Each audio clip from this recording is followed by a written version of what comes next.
Explique a Santíssima Trindade sem cometer heresia. Essa é uma brincadeira que eu quero fazer com vocês hoje. Como que você explica a Santíssima Trindade sem cometer heresia no processo? Explicando do jeito mais tradicional, a Santíssima Trindade é basicamente uma natureza divina manifestada em 3 pessoas diferentes. Então, no caso, seria meio que um paradoxo cósmico, vamos dizer assim, seriam 3 e 1 ao mesmo tempo. Como você explicaria para uma pessoa leiga a Santíssima Trindade sem cometer heresia? Essa é uma pergunta meio complicada, bem teológica, não é? Quem me dera ao menos uma vez entender como um só Deus ao mesmo tempo é 3. Aí eu virei pro padre e perguntei: padre, de todas as matérias que tem no COT, qual é a matéria mais difícil? E ele falou assim: Guilherme, sem sombra de dúvidas, é a teologia sobre a Santíssima Trindade. E isso quebra a cabeça de católicos há milênios. Temos um só Deus em 3 pessoas. E isso é muito esquisito. Muito esquisito porque parece não fazer sentido. Para falar a verdade, meio que não faz. Eu tenho que concordar com você. Algumas pessoas gostam do exemplo do Sol. Veja bem, o Sol, ele é a esfera, o calor e a luz. A esfera não é o calor não é a luz e a luz não é a esfera. Mas o calor é o Sol, a esfera é o Sol e a luz é o Sol. Os 3 são um. E isso até poderia estar certo se não fosse uma heresia chamada parcialismo. Parcialismo é basicamente uma heresia que tenta falar que a Santíssima Trindade seriam 3 partes de um Deus. Ou seja, Pai, Filho e Espírito Santo não seriam 3 e 1 ao mesmo tempo. Eles seriam meio que cada um terço de uma coisa só, que é Deus. E isso é uma heresia. Quando ele vai explicar a Santíssima Trindade, ele dá o exemplo do espelho. Eu vou explicar e você vai perceber que ela não vai ser tão fácil de entender ainda, mas já vai te ajudar. Se liga. Deus, Pai,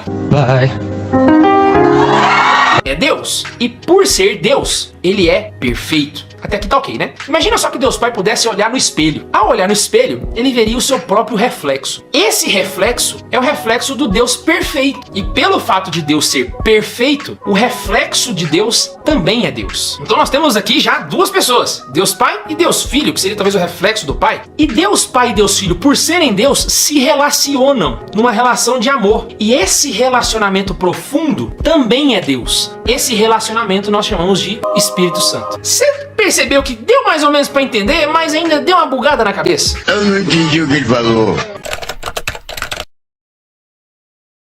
As pessoas da Trindade são iguais ou diferentes? Essa é uma pergunta meio complicada, bem teológica, não é? Justamente uma das primeiras bases para a gente entender a doutrina da Trindade, onde Jesus, ele é Deus, mas Jesus é diferente do Pai. Ou seja, Parece não fazer sentido. Jesus, ele é Deus, mas Jesus é diferente do Pai. Mas as 3 pessoas da Trindade, elas são iguais em honra, glória, poder, majestade, não há hierarquia entre elas. Essas 3 pessoas divinas em uma só.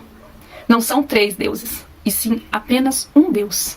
O Pai, o Filho e o Espírito Santo. Um só Deus, a Trindade do amor.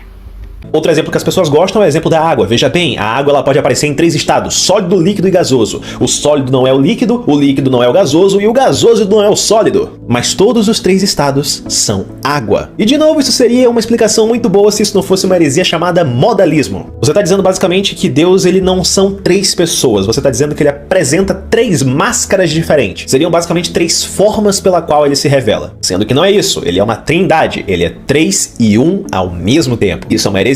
Por nós, que é a do triângulo equilátero.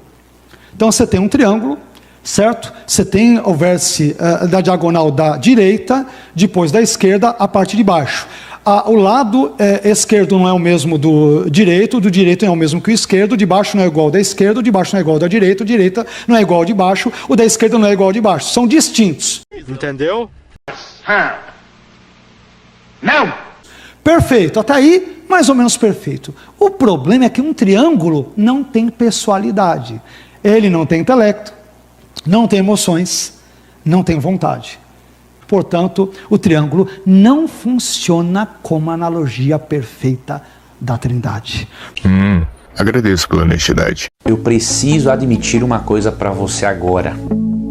A Trindade não existe na Bíblia.